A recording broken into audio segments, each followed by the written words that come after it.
La fille du milliardaire est née aveugle et a vécu cachée du monde jusqu'à ce qu'un garçon pauvre des rues découvre un secret choquant qui changerait tout pour toujours. Avant de plonger dans l'histoire, laissez un commentaire ci-dessous et dites-nous d'où vous regardez. Profitez de l'histoire. La pluie martelait contre les énormes fenêtres de verre du manoir Matthews, comme des poings furieux exigeant l'entrée. À l'intérieur, Sophia Matthews, 7 ans, était assise immobile dans son fauteuil de velours, ses petits doigts traçant les motifs complexes de sa boîte à musique préférée. Elle ne pouvait pas voir la tempête dehors, mais elle pouvait sentir sa fureur dans ses os. « Papa rentrera bientôt à la maison, chérie », murmura Carmen, la nounou, bien que sa voix porte le doute. Roberto Matthews était encore en retard de 3 heures.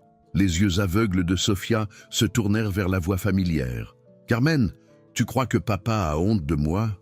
La question frappa comme un éclair. Carmen s'agenouilla près de la chaise, le cœur brisé. « Oh, Sophia, ne pense jamais ça. Ton père t'aime plus que tout au monde. » Mais Sophia avait entendu les conversations chuchotées au téléphone, la façon dont les voix des visiteurs changeaient quand ils ne savaient pas qu'elle écoutait. Elle était le plus grand secret de Roberto Matthews. La fille aveugle du plus jeune milliardaire technologique d'Amérique, cachée comme une vérité honteuse. 8 blocs plus loin, dans les ombres d'une ruelle qui s'effondrait, Miguel Santos pressa son dos contre une poubelle, essayant d'échapper à la pluie glacée. À 8 ans, il vivait dans ces rues depuis 4 mois, depuis l'accident de voiture qui avait volé ses parents et son ancienne vie. Son estomac grondait violemment, mais quelque chose d'autre le dérangeait.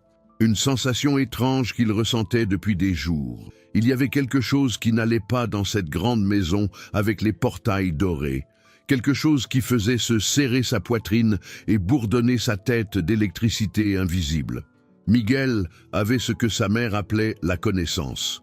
Il pouvait sentir quand les gens étaient blessés, mentaient ou cachaient quelque chose d'important. Et ce manoir criait pratiquement de douleur cachée. Quand la tempête s'intensifia, Miguel prit une décision qui changerait tout.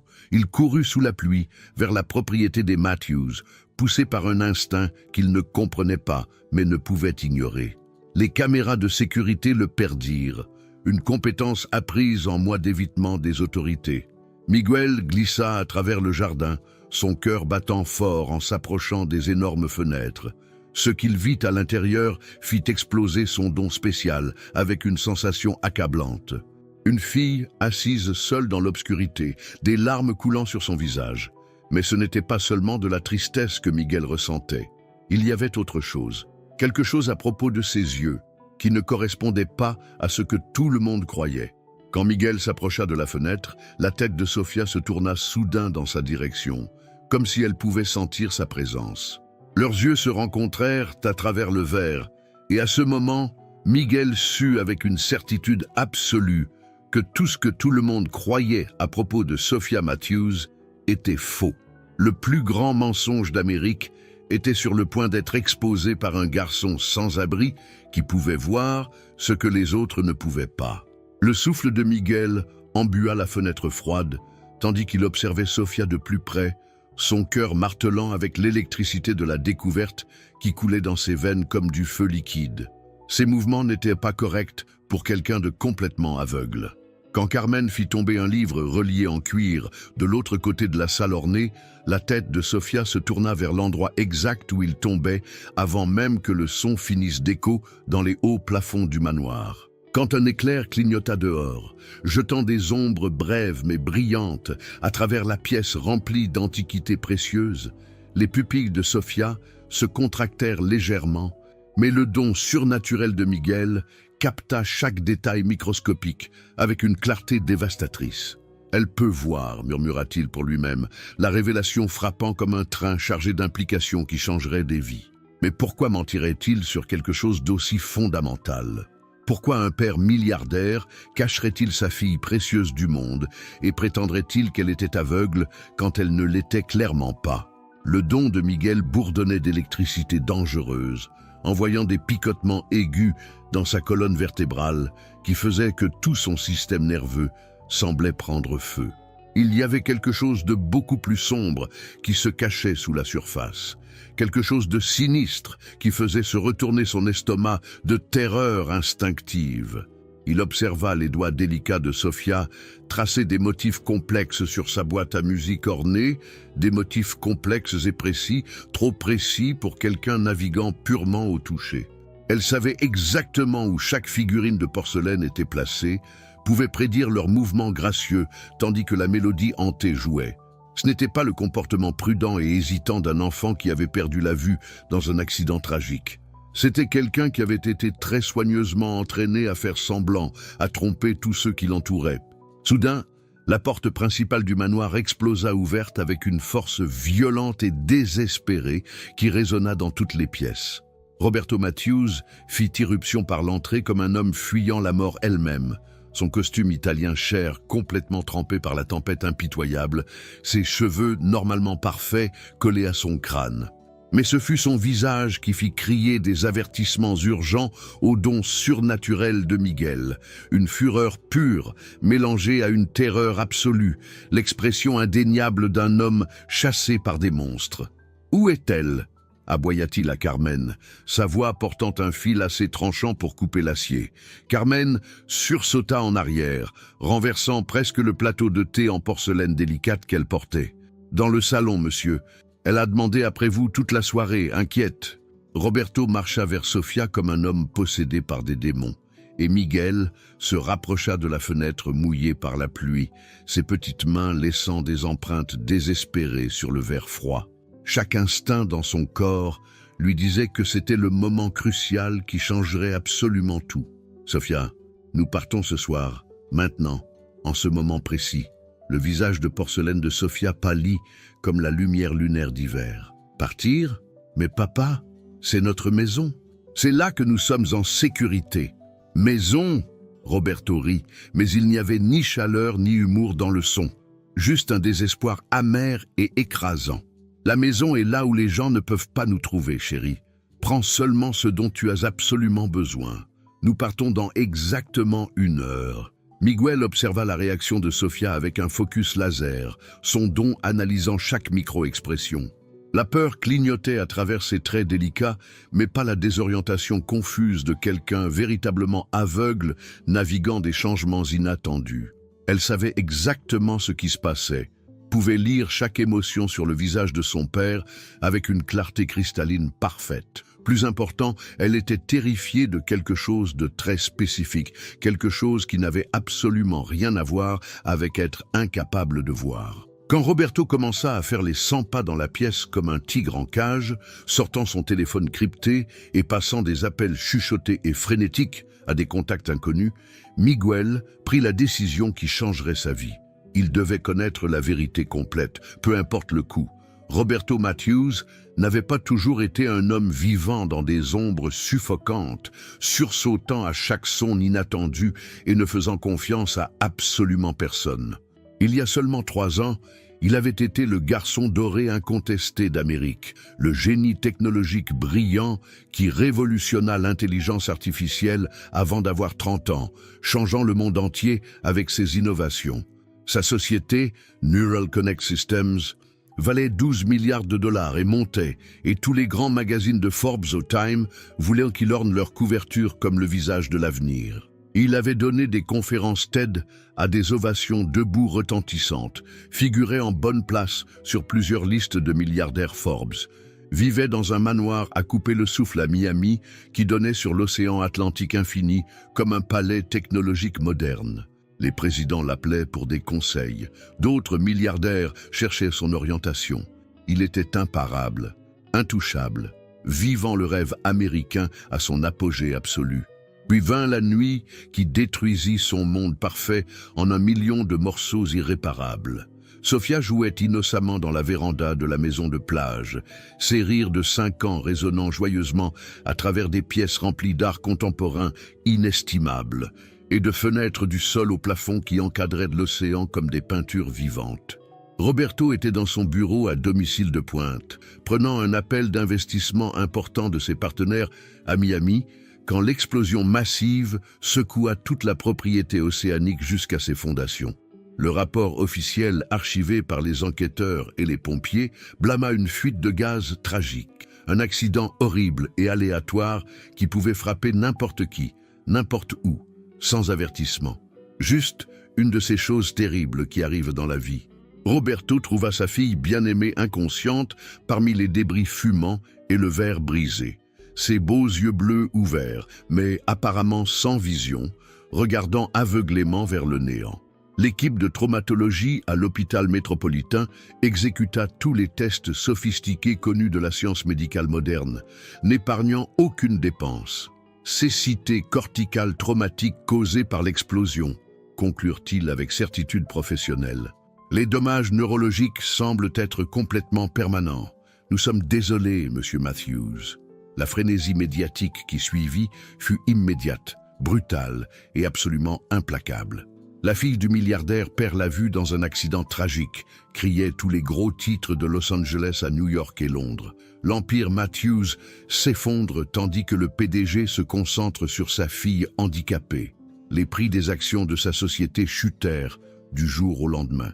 Les investisseurs fuirent comme des rats d'un navire qui coule. La vie parfaite de Roberto devint une catastrophe publique disséquée par tous les médias d'Amérique. Mais Roberto savait quelque chose que les médecins, les médias et le monde entier qui regardait ne savaient pas. Quelque chose qui aurait tout changé. À l'hôpital, pendant ces nuits interminables sans sommeil, quand Sofia pensait que tout le monde dormait, il l'avait prise en flagrant délit de faire des choses qui auraient dû être complètement impossibles pour quelqu'un avec une blessure cérébrale traumatique. Suivre le mouvement silencieux d'une infirmière dans la pièce. Se tourner vers la télévision quand son dessin animé préféré apparaissait, même avec le son complètement coupé, évitant soigneusement de nouveaux obstacles qui n'étaient pas là la veille. « Pourquoi ne dis-tu pas la vérité ?» avait-il chuchoté une nuit, le cœur absolument brisé en s'agenouillant près du lit d'hôpital. La petite voix effrayée de Sofia avait détruit ce qui restait de son monde. « L'homme méchant a appelé quand tu es allé chercher du café, papa.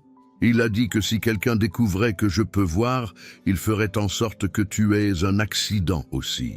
Il a dit que des accidents terribles arrivent aux papas qui ne paient pas ce qu'ils doivent. À 3000 kilomètres de distance, dans un penthouse luxueux à Las Vegas, qui coûtait plus par mois que la plupart des Américains qui travaillent, gagnent en une année entière, Victor Castillo sourit avec satisfaction prédatrice, en lisant la dernière notification de virement bancaire sur son smartphone serti de diamants. 50 millions de dollars transférés ponctuellement comme une horloge de précision.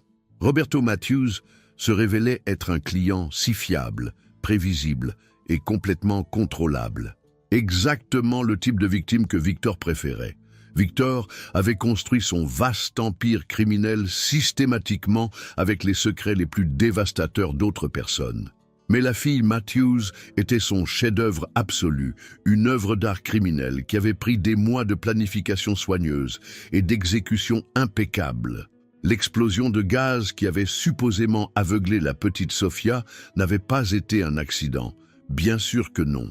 Victor avait payé très cher le type de spécialiste qui pouvait faire paraître les assassinats calculés comme des malheurs tragiques aléatoires. Le type de professionnel qui ne laissait pas de traces, de preuves ou de fil lâche. Son plan original avait été élégamment simple. Tuer l'enfant d'une façon qui semblait accidentelle. Détruire Roberto Matthews émotionnellement et psychologiquement. Puis acquérir Neural Connect Systems pour des centimes quand le père en deuil se détruiria inévitablement complètement. C'était une stratégie que Victor avait utilisée avec succès des dizaines de fois auparavant, toujours avec des résultats parfaits. Mais quand la petite Sofia survécut miraculeusement à l'explosion avec une cécité apparente, l'esprit criminel brillant de Victor vit immédiatement une opportunité à long terme, encore plus lucrative. Pourquoi détruire une poule aux œufs d'or quand vous pourriez la faire pondre des œufs d'or indéfiniment pendant des années et des années? Un appel soigneusement élaboré et terrifiant à une fille traumatisée de 5 ans, complet, avec des menaces graphiques spécifiques sur ce qui arrivait aux papas aimés qui ne coopéraient pas totalement. Et soudain, Victor possédait un empire technologique de 12 milliards, sans avoir à tirer un seul coup de feu ou risquer quelque exposition directe. « Chef !» appela Rico, son lieutenant au cou épais, de l'autre côté du salon au sol de marbre du penthouse. Le manoir Matthews vient de s'éteindre complètement. Caméra de sécurité, détecteur de mouvement, tout a été désactivé. On dirait que notre garçon fait une autre fuite désespérée. Le sourire prédateur de Victor disparut comme la brume matinale au soleil de Floride. Dans les 2 années lucratives de ce bel arrangement, Roberto avait déménagé Sofia exactement 14 fois, restant toujours précisément un pas en avance sur le réseau de surveillance de Victor, tout en continuant à payer comme la victime obéissante et terrifiée qu'il était.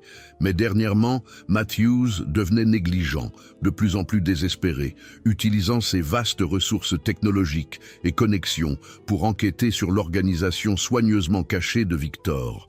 Le milliardaire commençait à pousser contre ses chaînes, et cela le rendait extrêmement dangereux pour toute l'opération de Victor. Il est temps de rappeler à Matthews exactement pourquoi il nous paie si fidèlement, dit Victor froidement, sa voix portant la certitude mortelle d'un homme qui avait tué pour des raisons bien moins importantes. Programmer une démonstration personnelle, quelque chose d'intime, quelque chose qui lui fera se rappeler ce qui arrive aux gens qui arrêtent de coopérer avec notre arrangement commercial mutuellement bénéfique.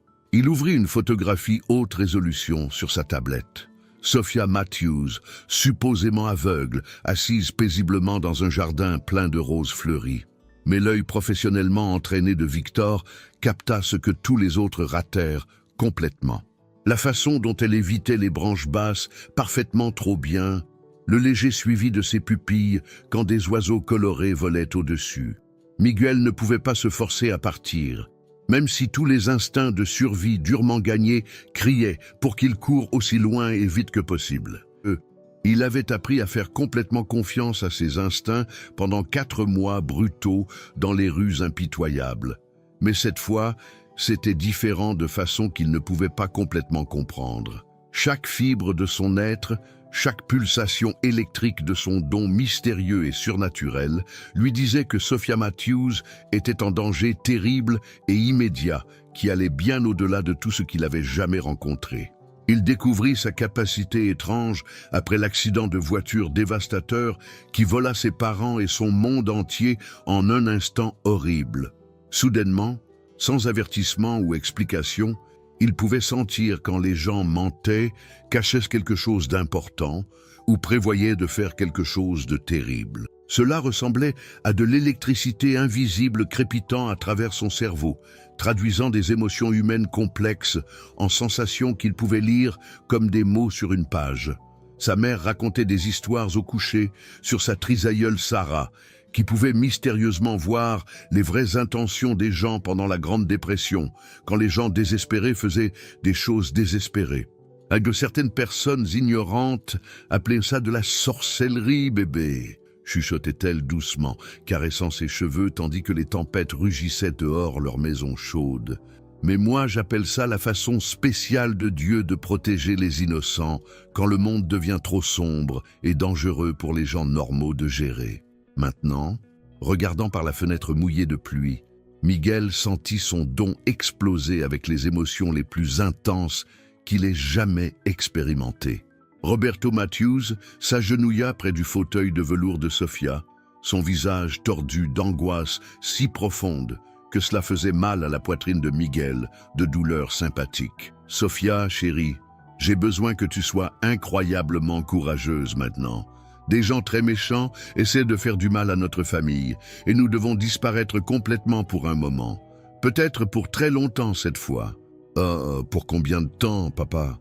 La voix de Sofia n'était qu'un murmure, mais Miguel pouvait entendre l'épuisement profond en elle, la fatigue écrasante de l'âme d'un enfant de 7 ans qui avait vécu dans une peur constante et paralysante trop longtemps. « Je ne sais pas, princesse. Peut-être pour toujours cette fois. » La composure soigneusement maintenue de Sofia se brisa finalement comme du cristal délicat frappant le béton. Des larmes coulèrent sur ses joues pâles, tandis qu'elle jetait ses bras maigres autour du cou de son père, son petit corps tremblant de sanglots, le cœur brisé. « Je suis si fatigué de faire semblant, papa. Je suis fatigué d'avoir peur tout le temps. Je veux juste être une fille normale, qui peut jouer dehors. » Le don de Miguel explosa avec une émotion si intense qu'il faillit le faire tomber en arrière contre le mur du manoir. Cette famille n'était pas juste effrayée.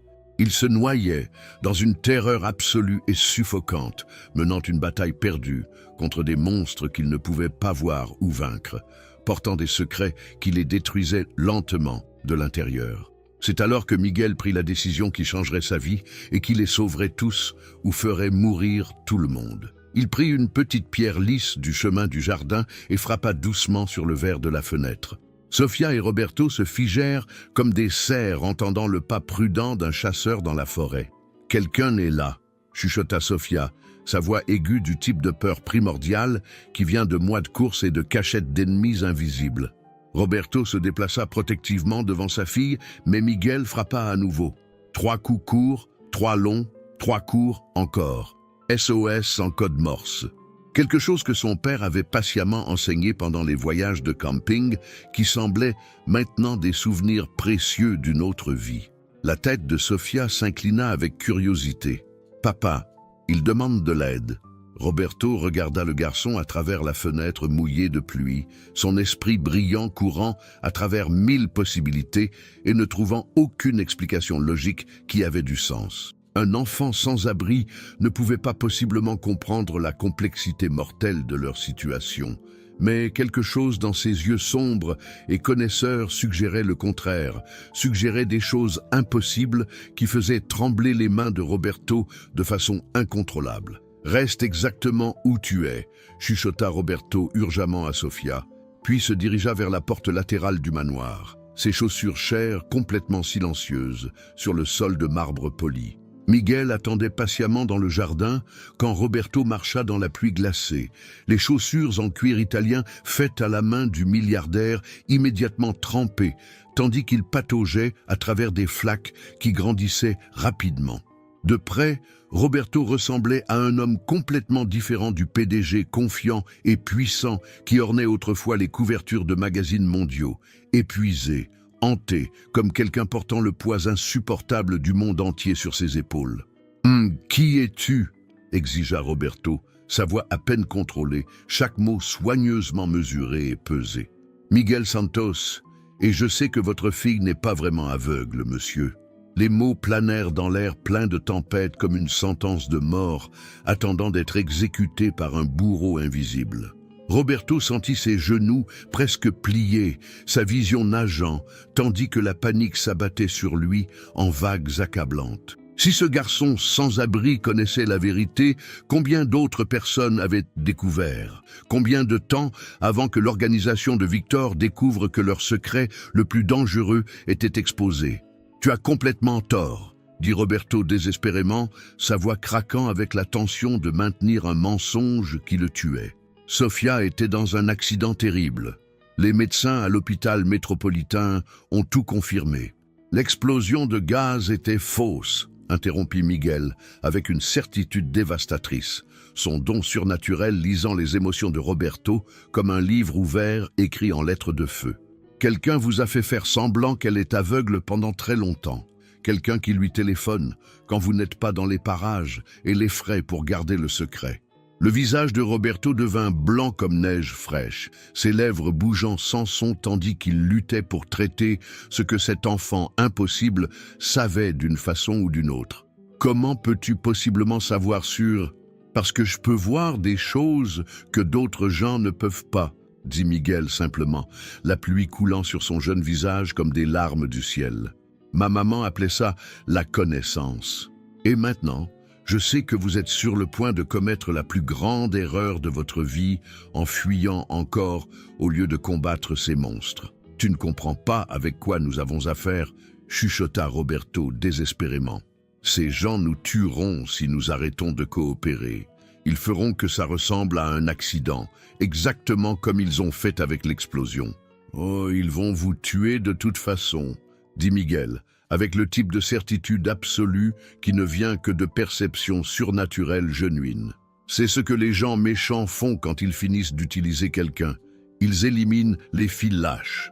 Mais je peux vous aider à les arrêter avant que ça arrive.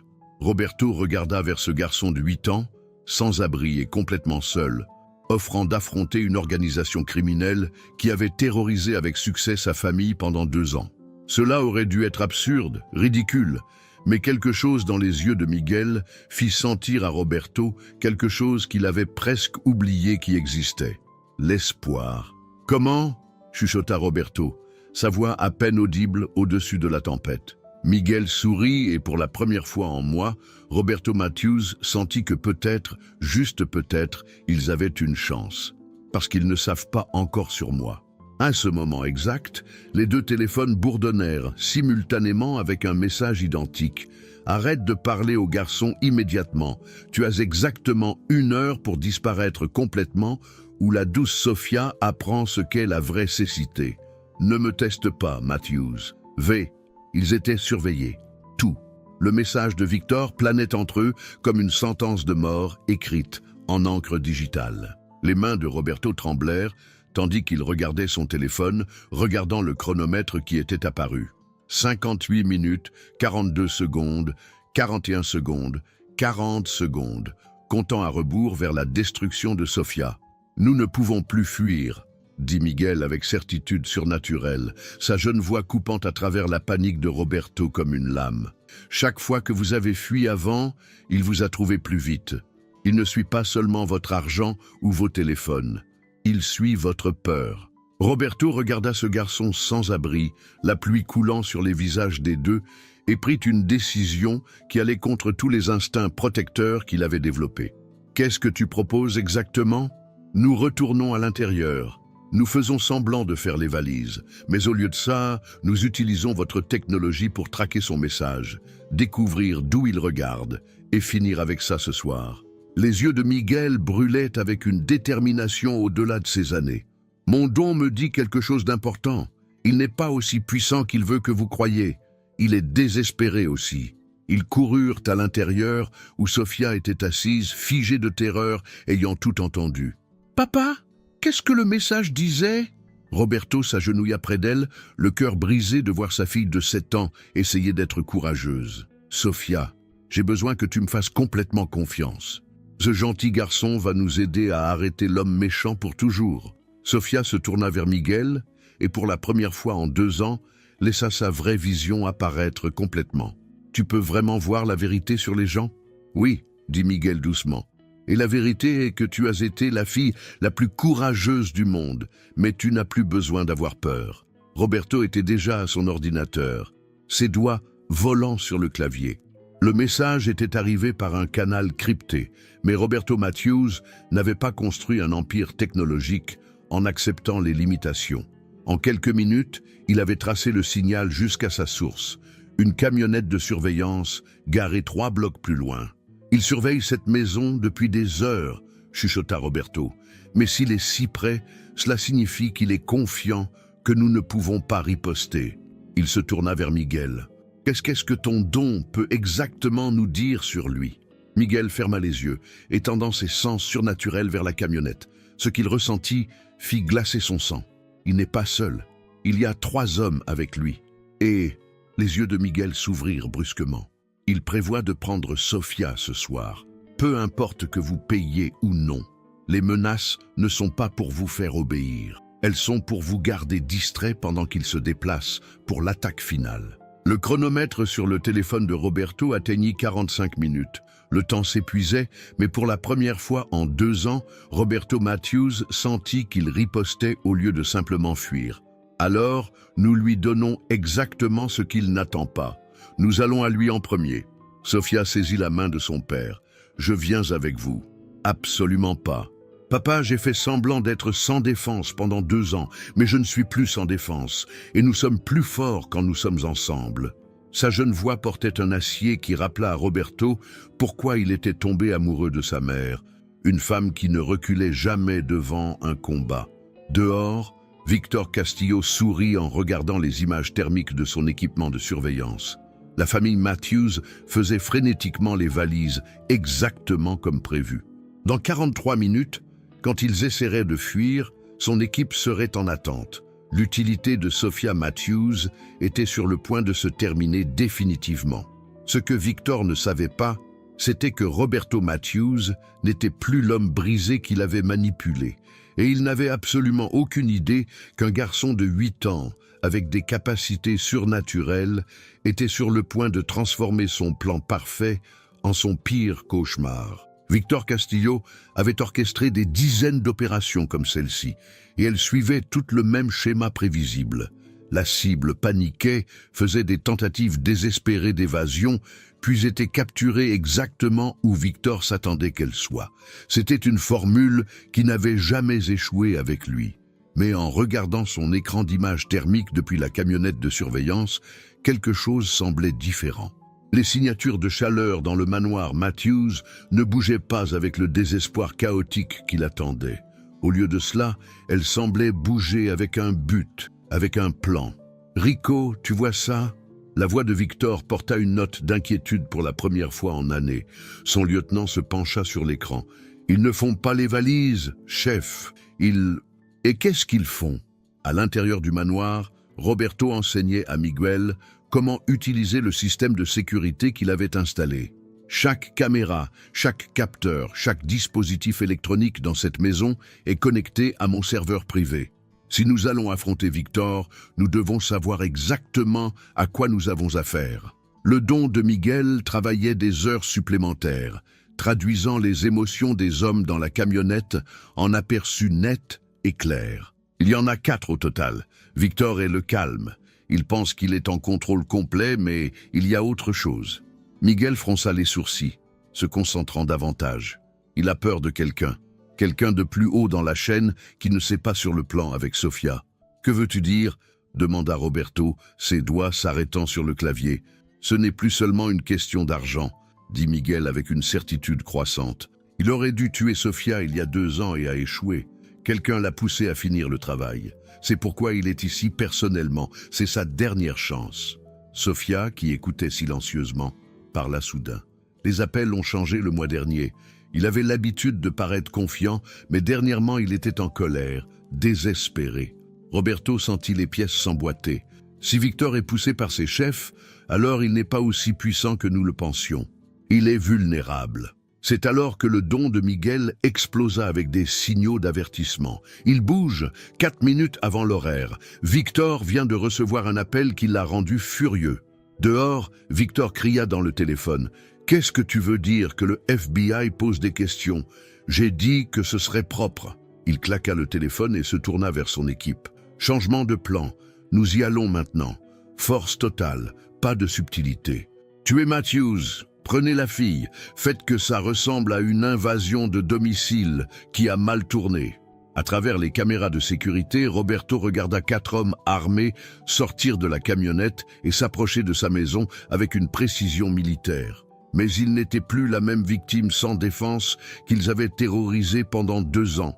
Il était Roberto Matthews, l'homme qui avait construit un empire de rien, et il se préparait pour ce moment depuis que Miguel lui avait ouvert les yeux sur la vérité. « Sophia, va dans la chambre sûre exactement comme nous avons pratiqué, » dit-il calmement. « Miguel, il est temps de voir si ton don fonctionne à travers les systèmes électroniques. »« Que veux-tu dire ?» demanda Miguel, bien que son don lui disait déjà la réponse.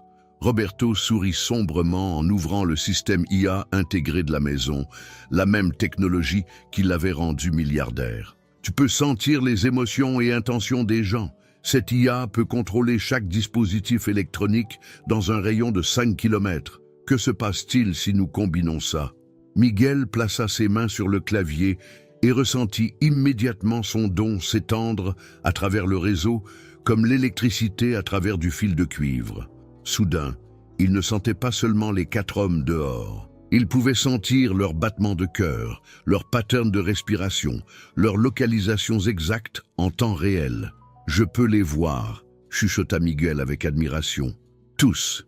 Et je peux prédire exactement où ils vont bouger ensuite. » L'équipe de Victor arriva à la porte d'entrée juste au moment où toutes les lumières de la maison s'éteignirent simultanément. Les systèmes d'urgence activèrent des portes et fenêtres du plafond. Le système de son de la maison commença à jouer un enregistrement que Roberto avait préparé. « Vous êtes encerclés.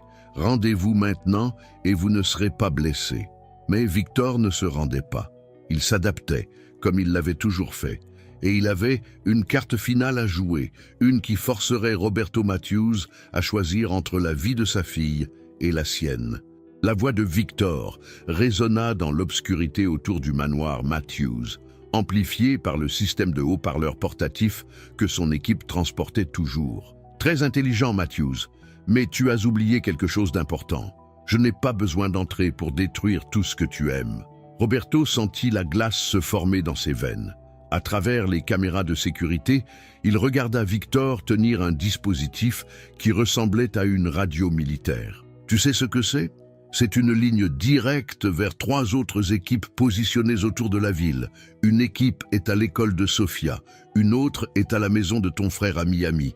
La 3e surveille les parents de ta défunte épouse à Orlando. » Sofia halta de la chambre sûre où elle était supposée se cacher. « Papa, il ment, n'est-ce pas ? Il ne peut pas faire du mal à oncle Michael. » Mais le don de Miguel criait des avertissements. « Il ne ment pas.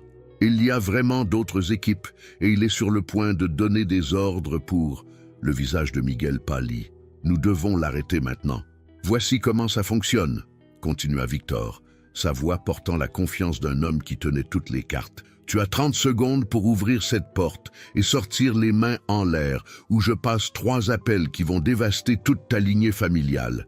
Ton choix, Roberto. » À travers son système de sécurité avancé, Roberto pouvait voir le doigt de Victor planant au-dessus de l'émetteur radio.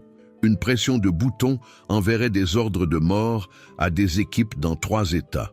20 secondes. « Roberto, je peux te voir à travers ces caméras dont tu es si fier. » Mais Roberto ne regardait plus Victor.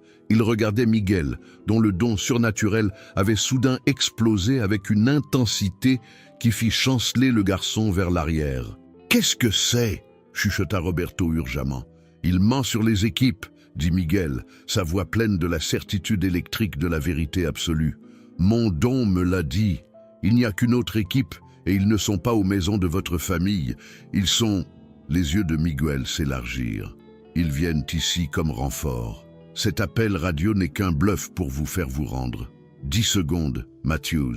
La voix de Sofia crépita à travers l'interphone de la chambre sûre. « Papa, Miguel a raison. Quand l'homme méchant m'appelait, parfois je pouvais entendre d'autres voix en arrière-plan, mais ce soir, je n'entends qu'une autre personne dans cette camionnette. » Roberto sentit les pièces s'emboîter.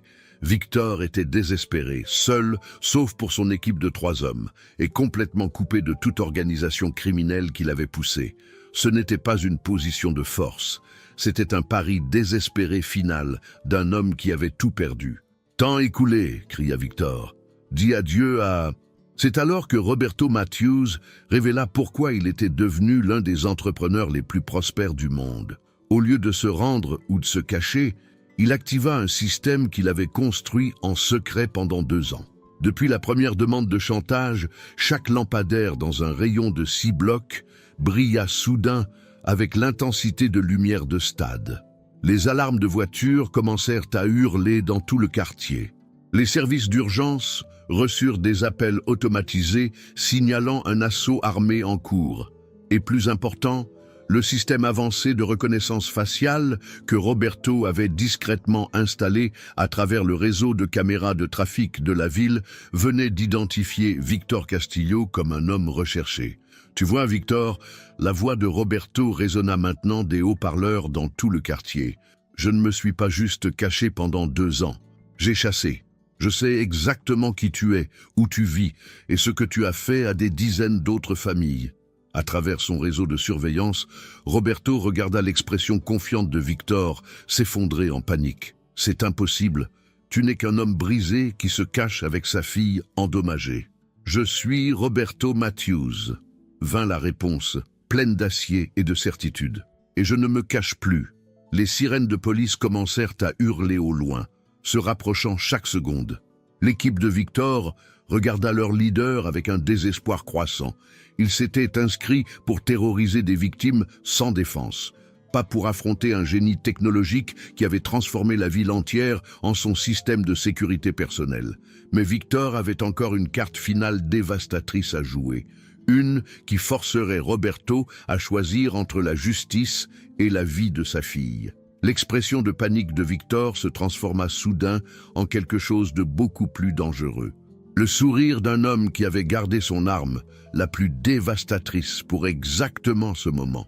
Tandis que les sirènes de police devenaient plus fortes au loin, il sortit de son manteau un dispositif qui fit que le sang de Roberto devint de l'eau glacée. Tu reconnais ça, n'est-ce pas, Roberto? Victor tenait ce qui ressemblait à un smartphone modifié connecté à une petite boîte noire. 2 ans de surveillance m'ont appris quelque chose d'intéressant sur ta fille. Elle fait encore des cauchemars sur l'explosion, des cauchemars terribles et hurlants où elle supplie papa de la sauver. Le don de Miguel explosa avec une horreur si intense qu'il faillit le faire tomber à genoux. Roberto, ce dispositif, ce n'est pas ce que nous pensons. C'est un transmetteur de fréquences neurales. Victor finit avec satisfaction prédatrice, accordé spécifiquement au pattern d'ondes cérébrales de Sofia. Une pression de bouton et je peux causer une convulsion qui causera une vraie cécité permanente. Ou pire, la voix terrifiée de Sofia crépita à travers l'interphone. « Papa, de quoi parle-t-il? Quelle machine est-ce » Roberto sentit le monde tourner autour de lui. « Tu mens, cette technologie n'existe pas. » « N'existe pas ?» Victor sourit plus largement. « Qui penses-tu à financer la recherche qui a mené à tes précieux Neural Connect Systems? Tu as vraiment cru que tu avais construit cet empire seul ?» Il rit, un son comme du verre qui se brise. « Mon organisation t'observe depuis l'université, Roberto. Finançant ta recherche, dirigeant ton développement, attendant le moment parfait pour prendre le contrôle. » La révélation frappa Roberto comme un coup physique. Toute sa carrière, sa société, sa fortune, tout avait été orchestré par les mêmes criminels qui détruisirent sa famille. « C'est impossible. Vérifie tes dossiers d'investissement initial », suggéra Victor mockingly. « Société écran, compte offshore, investisseur providentiel mystérieux qui ne voulait jamais se rencontrer personnellement. Nous te possédons depuis 15 ans, Roberto. La seule question était quand nous collecterions. » Le don surnaturel de Miguel criait des avertissements, mais pas sur le dispositif dans la main de Victor. Quelque chose d'autre, quelque chose de plus grand et plus terrible était sur le point d'être révélé. « Roberto, il dit la vérité sur votre société. Mais il y a autre chose, quelque chose sur Sofia qu'il ne veut pas que nous sachions. Ferme-la, garçon, » gronda Victor, sa confiance craquant légèrement. « Tu ne sais pas à quoi tu as affaire. » Mais Miguel continua, son don coupant à travers des années de mensonges comme un scalpel surnaturel. L'explosion il y a 2 ans, ce n'était pas pour rendre Sofia aveugle, c'était pour activer quelque chose qu'ils ont mis en elle quand elle était bébé. La voix de Sofia de la chambre sûre n'était qu'un murmure. « Papa, de quoi parle-t-il? Qu'est-ce qu'ils ont mis en moi ?» Le visage de Victor était devenu complètement blanc. « Comment tu pourrais possiblement... » « Non, parce que je peux voir la vérité, » dit Miguel avec une horreur croissante. « Ils ont utilisé Sofia comme cobaye toute sa vie. La cécité n'a jamais été le point. Ils devaient voir si les implants neuraux qu'ils développaient fonctionneraient sur des enfants humains. » Roberto sentit la réalité s'effondrer autour de lui. « Quels implants neuraux? Ceux qu'ils ont testés à travers votre propre société, » dit Miguel, sa voix pleine de compréhension malade. D'où Neural Connect Systems ne faisait pas juste des interfaces IA pour ordinateur. Il faisait des dispositifs de contrôle cérébral pour les gens, et Sofia a été leur cobaye primaire depuis la naissance. Victor leva le dispositif, son doigt planant au-dessus de la détente. « Assez ! Un mot de plus et j'active chaque implant dans son cerveau simultanément. Elle sera morte en secondes. » Mais la voix de Sofia vint à travers l'interphone, et ce n'était plus la voix d'un enfant de 7 ans, terrifié. C'était la voix de quelqu'un qui venait de comprendre la vérité complète sur sa vie. « Papa, je peux les sentir, les choses dans ma tête, elles ont été là si longtemps. Je pensais qu'elles faisaient juste partie de moi. » Des voitures de police dérapèrent jusqu'à s'arrêter devant le manoir, mais Roberto remarqua à peine. Sa fille, sa précieuse et innocente fille, avait été victime d'expérimentations médicales toute sa vie, et il avait inconsciemment aidé à créer la technologie qui la servissait. « Voici ton choix, Roberto », dit Victor avec finalité. « Rends-toi maintenant et laisse-nous continuer notre recherche. Ou regarde ta fille mourir en sachant que chaque souffle qu'elle a jamais pris était par notre tolérance. » C'est alors que Sofia prit la décision qui changerait tout. « Papa, je veux que tu les laisses activer les dispositifs. » Sofia, non.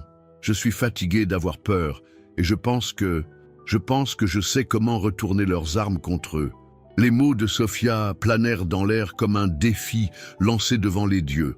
À travers l'interphone, sa voix de 7 ans portait une force qui rappela à Roberto exactement pourquoi il était tombé amoureux de sa mère.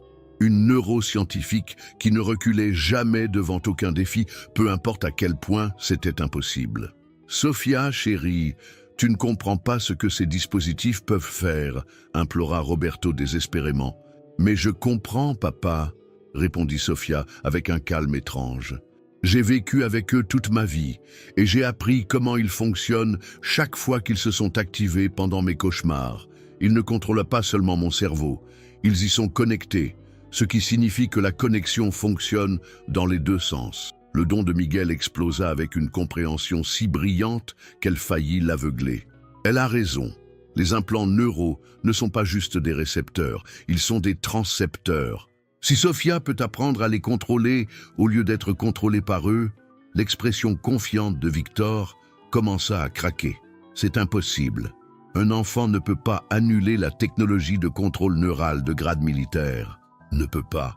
La voix de Sofia portait maintenant un fil qui fit que tout le monde se figea. « Dis-moi, Victor, comment penses-tu que j'ai réussi à tromper tout le monde sur ma cécité pendant 2 ans? Comment penses-tu que j'ai appris à contrôler mes réponses pupillaires, mes mouvements oculaires, mes réactions à la lumière ?» À travers les caméras de sécurité, Roberto regarda le visage de Victor pâlir, tandis que les implications le frappaient. « Tu as pratiqué avec les implants. Tu t'es entraîné. Chaque nuit, » confirma Sofia. Chaque cauchemar, chaque appel terrifiant, chaque moment de peur. J'apprenais comment votre technologie fonctionne de l'intérieur vers l'extérieur. Et Miguel, avec son don, m'a aidé à comprendre des choses que je ne pouvais pas découvrir seul. Miguel plaça ses mains sur le clavier de l'ordinateur, ses capacités surnaturelles se fusionnant avec le système IA de Roberto. Je peux sentir le réseau, Sofia. Les implants ne sont pas seulement dans ta tête. Ils sont connectés à un système plus grand, un système qui a surveillé d'autres enfants. La révélation frappa Roberto comme un éclair. « Combien d'enfants ? » « 17 que je peux sentir, » dit Miguel, sa voix pleine d'horreur et de détermination. Partout dans le pays, tous avec des familles faisant l'objet de chantage, tous vivant dans la peur, tous utilisés comme cobayes. Victor leva son dispositif plus haut, sa main tremblant maintenant. « Assez, j'active l'annulation neurale maintenant. Sofia meurt dans 3 secondes. »« À moins que quoi ?» La voix de Sofia coupa à travers sa menace comme l'acier à travers la soie. « À moins que tu continues à torturer des enfants pour toujours. Je ne pense pas. » Ce qui se passa ensuite serait discuté dans les journaux scientifiques pendant des décennies. Sofia Matthews, à travers une combinaison de 7 ans d'entraînement inconscient et d'assistance surnaturelle d'un garçon de 8 ans avec de la connaissance, fit quelque chose que tous les experts disaient impossible. Elle prit le contrôle de ses propres implants neuraux. L'effet fut immédiat et dévastateur. Le dispositif de contrôle de Victor commença à étinceler et fumer quand un feedback surgit à travers le réseau. Chaque écran dans le manoir Matthews clignota avec des patterns neuraux qui ressemblaient à des éclairs numériques. Et plus impossible que tout, la voix de Sofia vint maintenant non seulement à travers l'interphone, mais à travers chaque dispositif connecté dans un rayon de 5 km. « Mon nom est Sofia Matthews. » Sa voix résonna des téléphones, ordinateurs, radios de voitures et écrans de télévision dans toute la ville. Pendant 2 ans, des gens méchants ont utilisé moi et 16 autres enfants comme cobayes pour des expériences de contrôle mental. Mais nous ne sommes plus des victimes. Les officiers de police autour de la camionnette de Victor reculèrent en chancelant quand leur équipement radio commença à transmettre la voix de Sofia. Les stations de nouvelles à travers le pays trouvèrent leurs signaux détournés par une fille de 7 ans qui exposait single-handedly la plus grande conspiration criminelle de l'histoire américaine. Victor Castillo et son organisation ont expérimenté sur des enfants, continua Sofia, sa voix atteignant maintenant des millions de personnes simultanément. Mais ils ont fait une erreur, ils nous ont appris comment utiliser leur propre technologie contre eux. Le dispositif de Victor explosa dans ses mains, l'envoyant chanceler.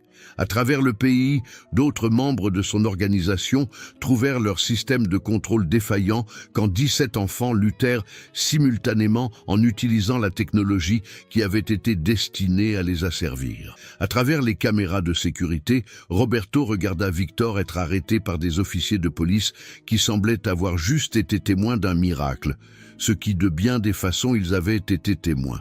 Mais la voix de Sofia, parlant maintenant de la chambre sûre du manoir où elle était assise, entourée d'écrans montrant des patterns neuraux comme des feux d'artifice numériques, avait un message final. « Papa, je pense que je sais comment trouver tous les autres enfants qu'ils ont pris, mais nous allons avoir besoin d'aide de quelqu'un de très spécial. » Miguel regarda Roberto avec des yeux qui brillaient de compréhension surnaturelle. « Elle parle de sa mère, n'est-ce pas ?» Roberto sentit son monde changer sur son axe une dernière fois. « Sofia, chérie, ta mère est morte quand tu avais 3 ans. »« Non, papa, » dit Sofia avec la certitude de quelqu'un qui venait d'accéder à des souvenirs qui avaient été verrouillés par manipulation neurale pendant 4 ans. « Elle n'est pas morte. Ils l'ont prise parce qu'elle arrivait trop près de découvrir ce qu'il me faisait. Mais je sais où elle est maintenant. Et je peux nous y emmener. » ajouta Miguel, son don montrant des possibilités qui s'étendaient au-delà de tout ce qu'ils avaient imaginé. Mais nous devrons faire quelque chose qui n'a jamais été fait auparavant. L'image de Sofia apparut sur chaque écran de la maison, son visage de 7 ans brillant de détermination et de pouvoir, qui semblait impossible pour quelqu'un de si jeune. Êtes-vous prêt à sauver 17 enfants et ramener à la maison une mère qui a lutté pour revenir à sa fille pendant 4 ans?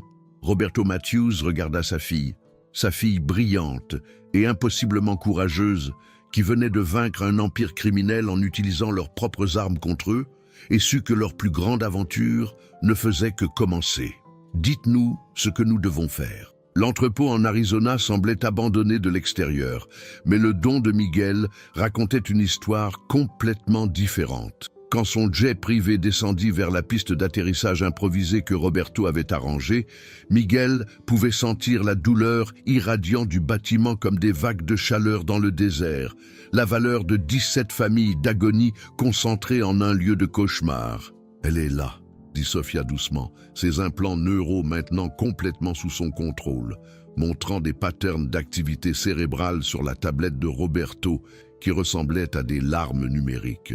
Maman est là, et elle a tant lutté pour revenir vers moi. 3 jours s'étaient écoulés depuis que l'arrestation de Victor fit les gros titres internationaux. Réseau d'expérimentation neurale infantile exposé par victime de 7 ans, criaient les journaux à travers le monde. Mais la vraie histoire ne faisait que commencer, parce que Victor disait la vérité sur une chose. Il n'était qu'un manager intermédiaire dans une organisation qui s'étendait au plus haut niveau de gouvernement et de technologie. Dr Sarah Chen, enquêteuse principale du FBI sur les crimes neuraux, les rencontra sur la piste avec une équipe de spécialistes qui semblait sortie d'un film de science-fiction. « Monsieur Matthews, je dois vous avertir, ce que nous sommes sur le point d'essayer n'a jamais été tenté auparavant. Utilisez la connexion neurale de votre fille pour localiser et libérer 17 autres enfants simultanément. Ça va marcher, interrompit Sofia, avec la confiance tranquille de quelqu'un qui avait passé 3 jours à apprendre à contrôler la technologie qui avait été conçue pour la contrôler. Le don de Miguel me montre exactement où chaque enfant est, et leurs patterns de peur me disent comment les aider à se libérer. Miguel hocha la tête, ses capacités surnaturelles maintenant améliorées au-delà de tout ce que sa trisaïeule aurait pu imaginer. Je peux tous les sentir, mais il y a autre chose dans ce bâtiment, quelque chose qui nous attend.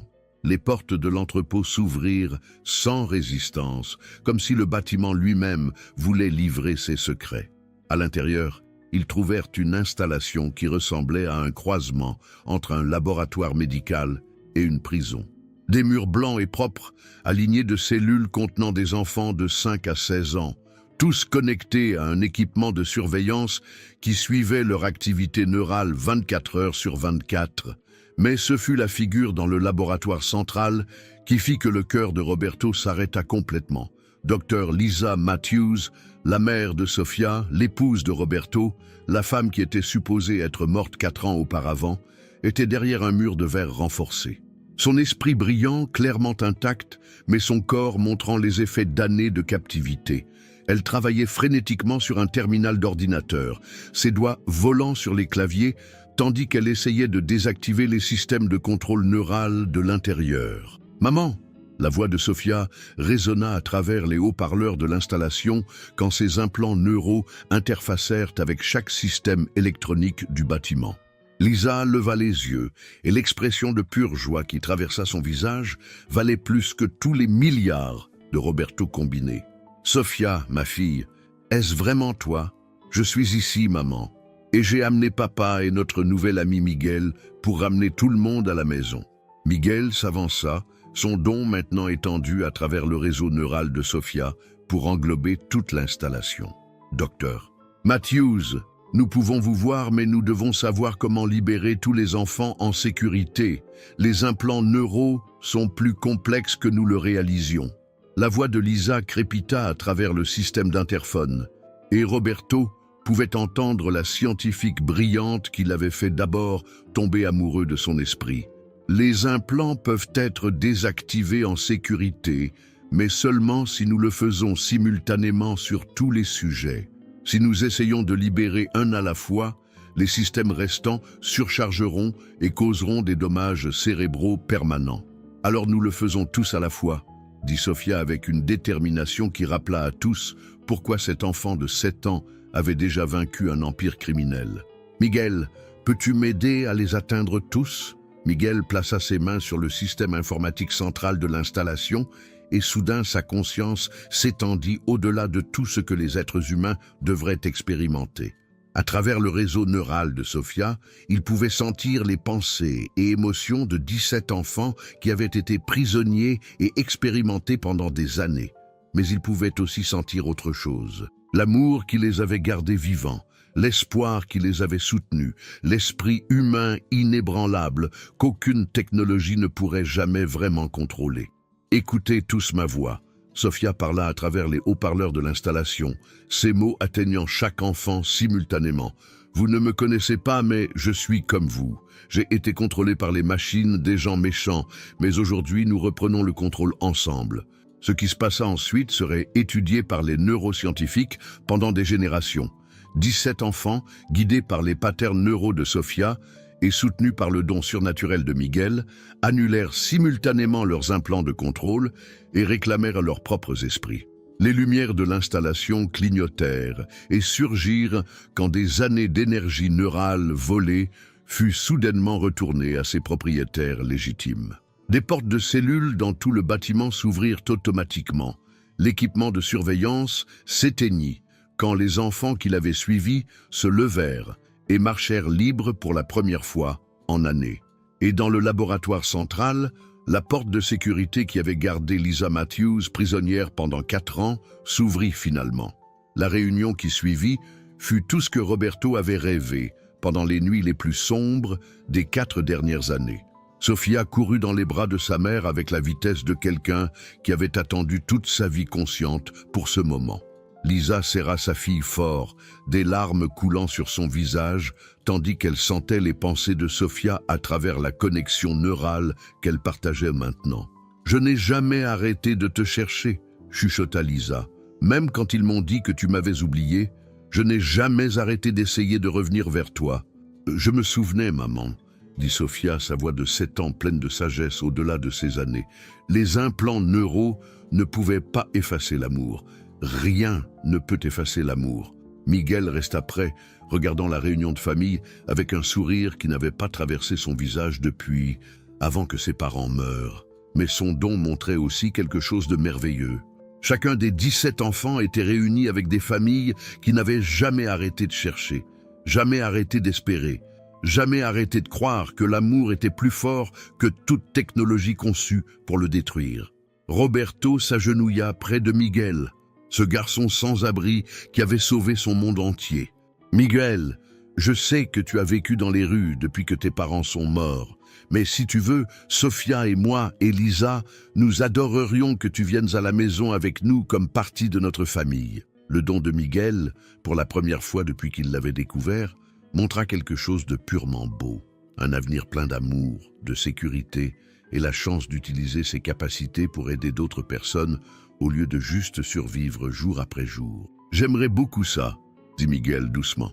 6 mois plus tard, la fondation Matthews pour la liberté neurale était devenue l'organisation leader mondiale dédiée à protéger les enfants de l'exploitation technologique. Sofia, maintenant âgée de 8 ans, et complètement en contrôle de capacités qui étonnaient les scientifiques mondiaux, était devenue la plus jeune personne à s'adresser aux Nations Unies sur les droits des enfants.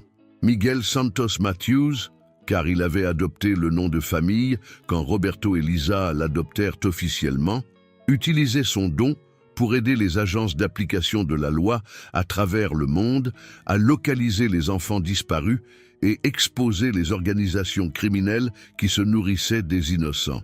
Et Roberto Matthews apprit que parfois la plus grande technologie du monde n'est pas l'intelligence artificielle, les réseaux neuraux ou les systèmes logiciels de milliards de dollars. Parfois, la plus grande technologie est la connexion simple et inébranlable entre les gens qui choisissent de s'aimer, peu importe quelle obscurité essaie de les séparer.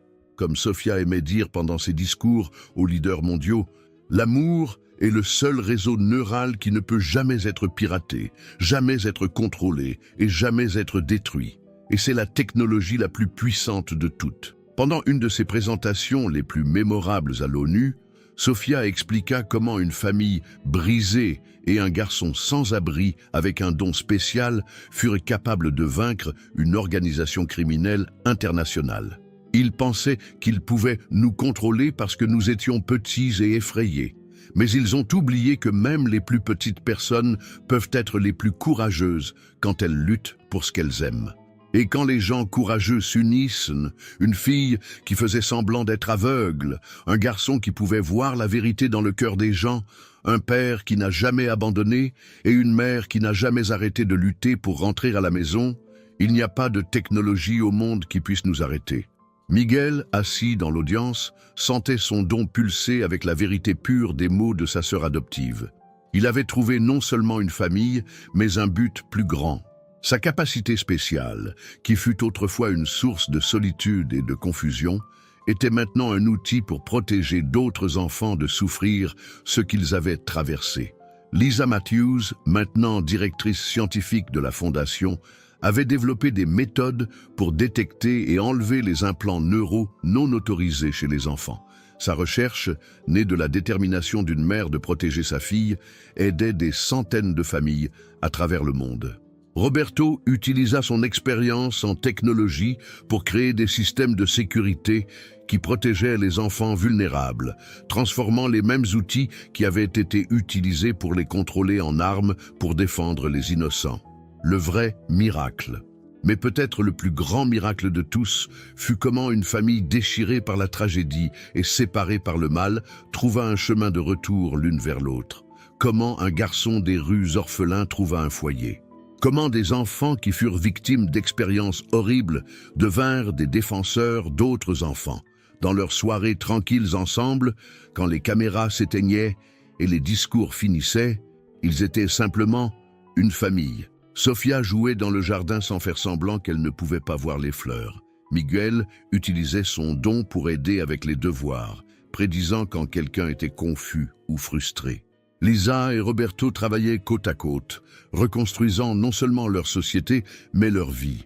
Et parfois, quand Sofia avait des cauchemars sur les anciens temps, Miguel s'asseyait près de son lit et utilisait son don pour chasser les peurs sombres, les remplaçant par des rêves d'espoir et d'amour. Vous savez, dit Sophia une nuit, tandis que la famille s'asseyait ensemble regardant le coucher de soleil sur leur nouvelle maison. Une maison avec des fenêtres qu'elle n'aurait jamais besoin de faire semblant de ne pas pouvoir voir à travers. Je pense que les gens méchants ont fait quelque chose qu'ils n'ont jamais eu l'intention de faire. Qu'est-ce que c'était, chérie? Demanda Lisa. Ils nous ont rendus plus forts. Pas seulement notre famille, mais toutes les familles qu'ils ont blessées. Parce que quand tu survis à l'obscurité, tu apprécies davantage la lumière. Miguel sourit, son don lui disant que chaque mot de Sophia était vrai. Et parce que maintenant, nous savons que peu importe à quel point les choses deviennent effrayantes, nous pouvons toujours trouver un chemin de retour l'un vers l'autre. Roberto embrassa sa famille, sa fille courageuse, sa femme brillante, et le garçon spécial qui les avait tous sauvés, et sut qu'ils avaient trouvé quelque chose de plus précieux que toute technologie. Ils avaient trouvé l'amour inconditionnel, et c'était vraiment le seul réseau qui ne pourrait jamais être brisé. Si cette histoire a touché votre cœur, laissez un « Amen » dans les commentaires. Partagez cette vidéo avec quelqu'un qui a besoin de renouveler sa foi et son espoir. Abonnez-vous à la chaîne et activez la cloche pour plus d'histoires inspirantes de foi, d'amour et de miracles. Dites-nous, avez-vous déjà été témoin ou vécu un miracle? Partagez votre expérience dans les commentaires. Rappelez-vous, Dieu œuvre de façon mystérieuse et parfois utilise les personnes les plus improbables pour réaliser ses plus grands miracles. Que Dieu vous bénisse, vous et votre famille.